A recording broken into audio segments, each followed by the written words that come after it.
It felt like yesterday when I met Robert. It was at a charity event in the town hall. The place was buzzing with people, all dressed up, looking their best.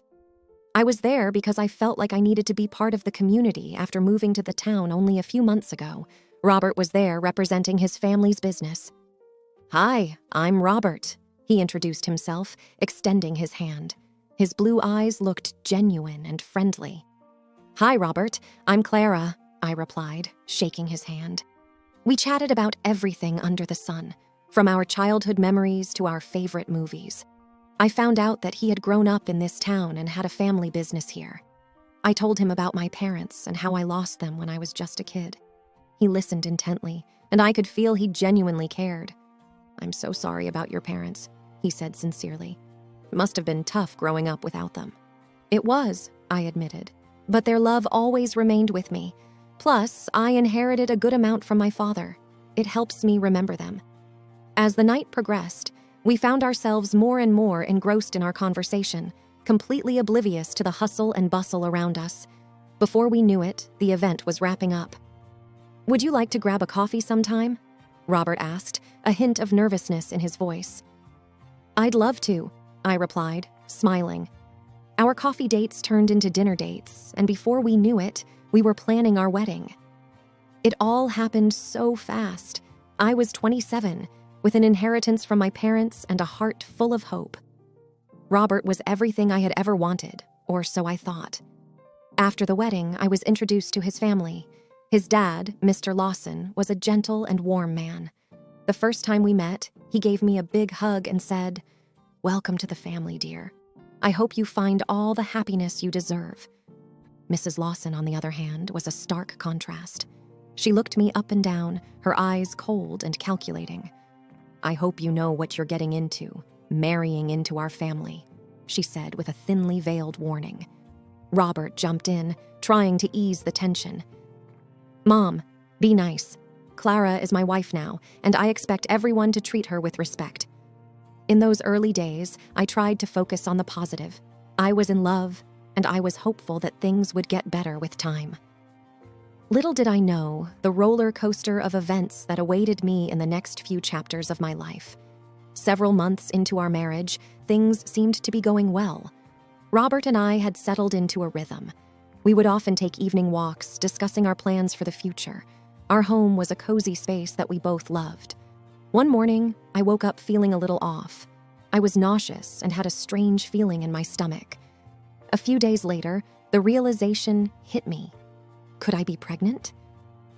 I quickly bought a pregnancy test, and to my shock, it came out positive. I was flooded with a mix of emotions. While I was excited about the possibility of becoming a mother, I was also nervous about how Robert would react, especially considering his mom's clear disdain for me. That evening, after dinner, I decided to share the news. "Robert," I began, taking a deep breath, "I have something to tell you. I'm pregnant." He looked at me, and for a moment, his face was unreadable. Then, to my surprise and hurt, he said, "Is it even mine?" I was taken aback. "What? Of course it is. How can you even ask that?" He looked away, avoiding my gaze. "It's just, I don't know, Clara. Everything happened so fast. Our marriage and now this. I need some time to think." I tried to hold back my tears, feeling a mixture of anger and hurt. "Robert, I never expected this from you. This child is ours, and I hoped you'd be happy." He didn't reply. Instead, he left the room, leaving me alone with my thoughts. The next few weeks were tough. My pregnancy symptoms started to kick in, and Robert's cold behavior didn't help. I found solace in the fact that this child was a symbol of our love, even if Robert didn't see it that way. One day, Mrs. Lawson came over unannounced. "I heard the news," she said without preamble. "Is it even true?" "Yes, it's true," I replied, trying to maintain my composure. She smirked. "You think having this child will solidify your place in this family? You're wrong."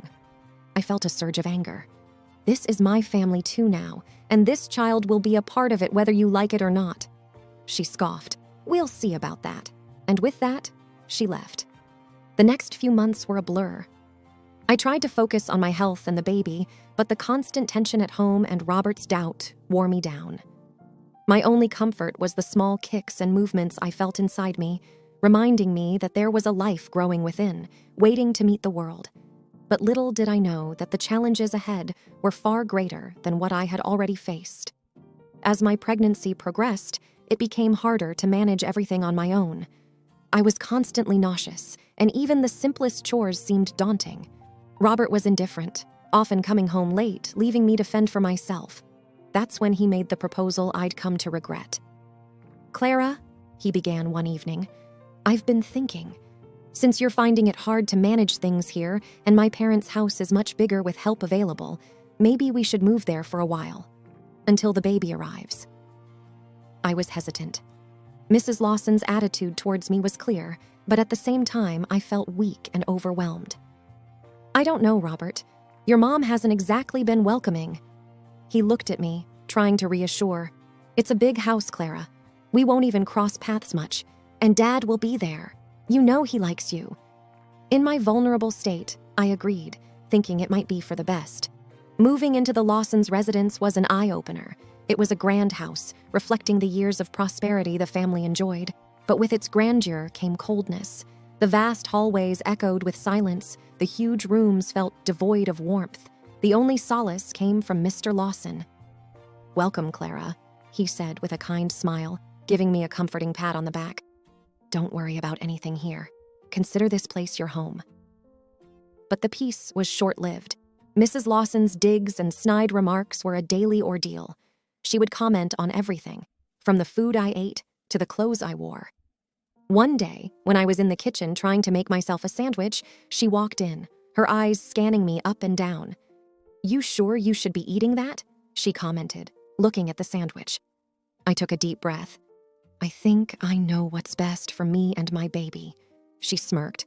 "Well, if it is even your baby." I felt my anger rise but held it in check. "It's Robert's baby, and I wish you'd stop implying otherwise." She just laughed, a cold sound that echoed in the large kitchen. "Time will tell, dear. Time will tell." Days turned into weeks. Each day was harder than the last. The house felt like a prison. Robert was always out, and when he was home, he was distant. The baby inside me was my only comfort, reminding me that there was a reason for enduring all this. One evening, as I was sitting in the living room trying to read, Robert stormed in, a frown on his face. "Clara, I heard you've been talking back to my mom." I looked up, surprised. "She has been nothing but rude to me, Robert. What do you expect?" He shook his head.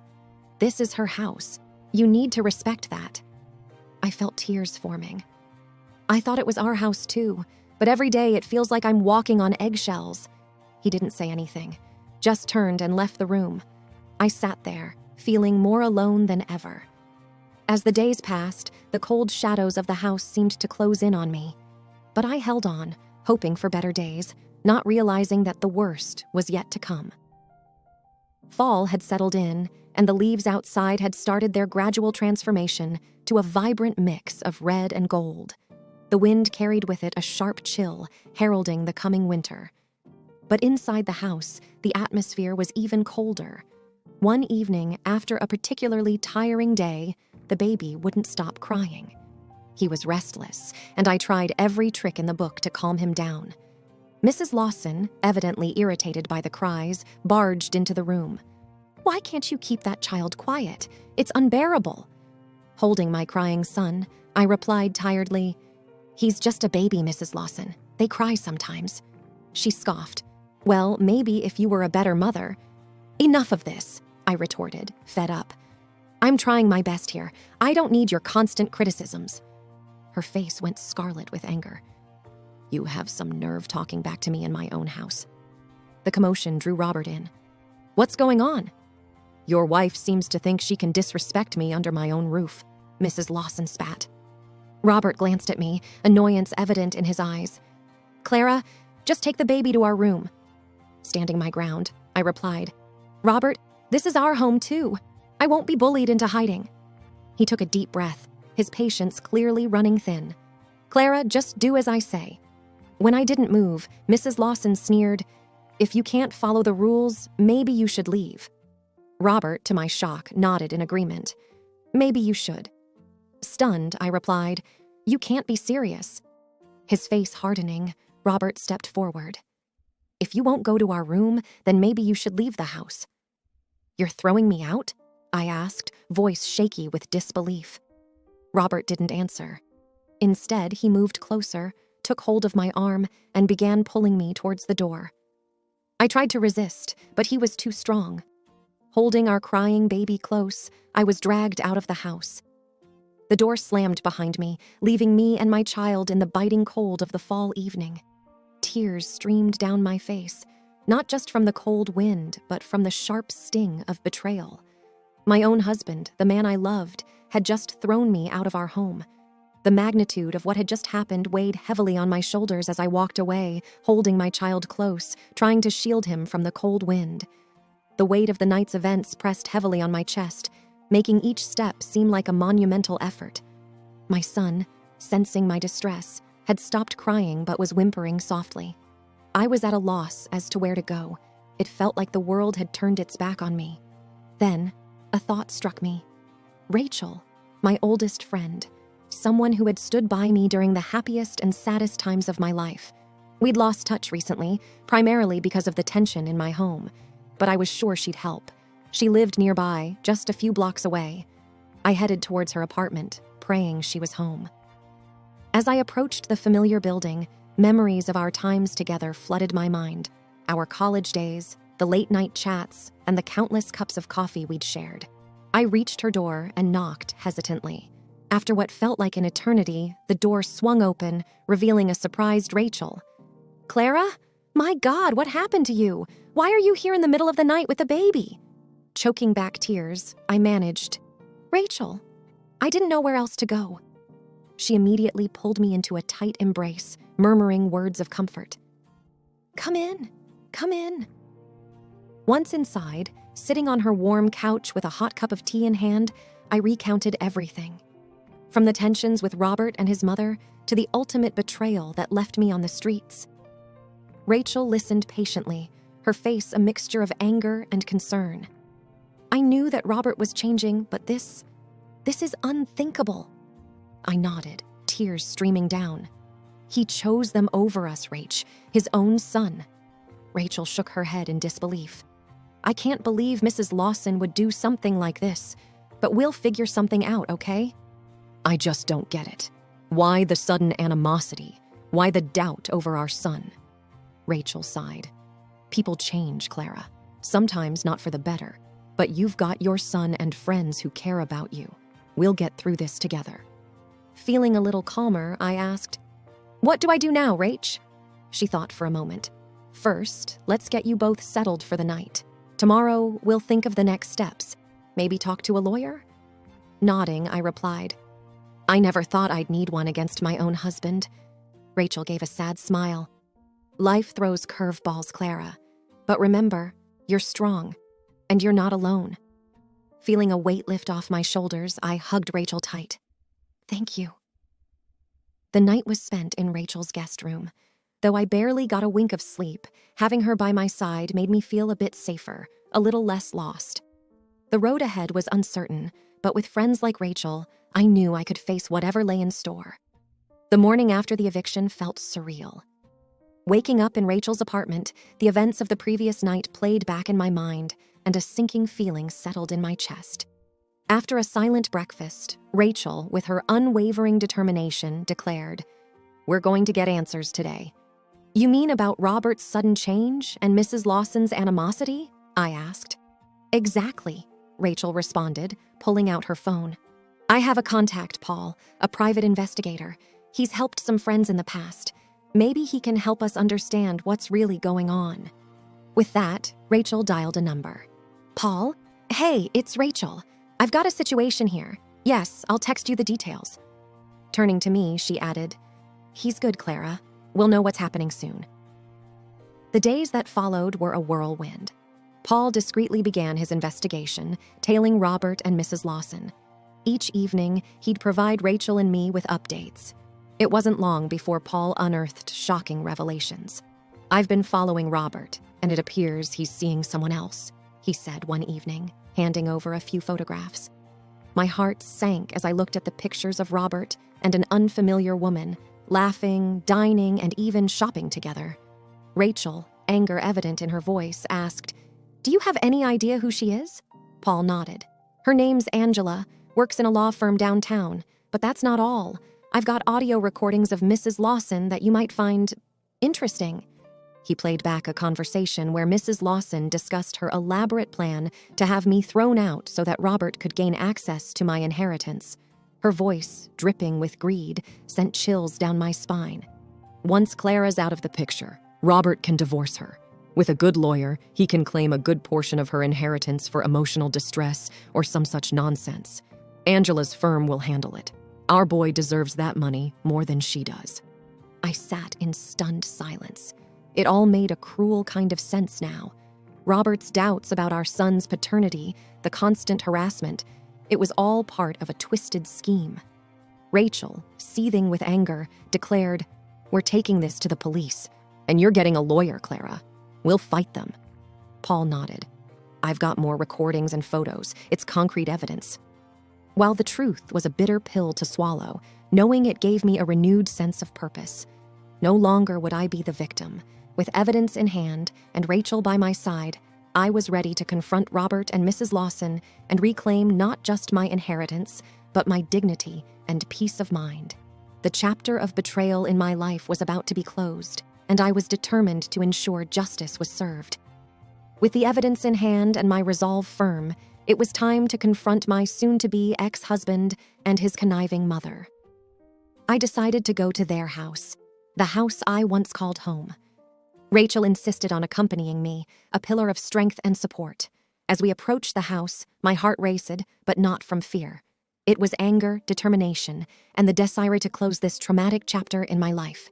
We rang the doorbell, and Mrs. Lawson answered, feigning surprise. "Clara, what brings you here?" Without mincing words, I replied, "You know why I'm here." Robert appeared from the living room, looking rather uneasy. "Clara," he began, but I cut him off. "No, Robert, it's my turn to talk. We know everything." I held up the photos and the transcripts of the recordings. Mrs. Lawson's face turned pale while Robert looked like he'd been caught red-handed. "How did you—" "Doesn't matter how," Rachel interrupted. "What matters is that you both have been exposed." I took a deep breath, finding my voice. "You thought you could play with my life? You thought you could get rid of me and take everything I've inherited from my parents?" Robert tried to speak. "Clara, No," I shot back. "I gave you everything. My love, my trust, and all you gave back were lies and betrayal. Your affair with Angela, your scheming with your mother to get your hands on my inheritance, you won't get a single cent." Mrs. Lawson, always the instigator, tried to salvage the situation. "Clara, dear, let's discuss this calmly. Maybe there's been a misunderstanding." I scoffed. "Misunderstanding. I've heard your conversations. You orchestrated this entire sham, making Robert doubt our child, and pushing me out. And for what? Money? How low can you stoop?" Rachel stepped forward. "We've already spoken to the police, Mrs. Lawson, and Clara has a lawyer. You won't escape this."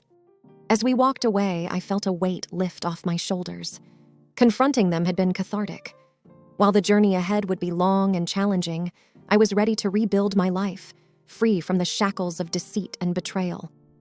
The courtroom was filled with tense energy, a battleground of truth against deceit, the place where my long-awaited vindication would finally occur.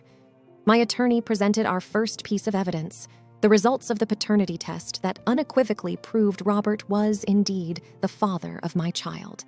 The judge reviewed it, casting a stern look at Robert. "Do you have anything to say?" Robert looked down, unable to meet anyone's gaze. "No, Your Honor." Next, we presented the DNA results that would shatter the very foundation of the Lawson family. "Your Honor," my attorney began, "these results indicate that Mr. Robert Lawson is not biologically related to Mr. Richard Lawson." The courtroom went silent. All eyes turned to Mrs. Lawson, her usual confident demeanor replaced with a deer-in-headlights expression. Richard, who had been sitting with a stoic face, looked at his wife with disbelief. You lied to me all these years?" Richard's voice wavered. Mrs. Lawson, trying to regain some semblance of control, stammered, "Richard, it's not what it looks like." But the evidence was irrefutable. The judge continued with the proceedings, his voice firm. Given all the evidence presented, the court rules in favor of Mrs. Clara. Robert Lawson will receive no part of her inheritance. He is also mandated to pay alimony for their child. Furthermore, considering the emotional trauma inflicted upon Mrs. Clara, the court also mandates Robert to pay damages. Mrs. Lawson, once the formidable matriarch, now looked small and defeated. But the courtroom had one more revelation that would strip her of her last vestiges of power. Richard stood up, facing his soon-to-be ex-wife. "I've filed for divorce, and I've already begun the proceedings to claim our house. You won't see a single penny from our joint assets." She was speechless, her empire and decades of manipulation crumbling around her. Walking out of the courtroom, the sunlight seemed brighter, the world fuller. Rachel hugged me tightly. "You did it, Clara. Justice is served." I took a deep breath, feeling the weight lift off my shoulders. It's over. Finally. And as I moved forward, with my son in my arms, I knew I was walking towards a better, brighter future.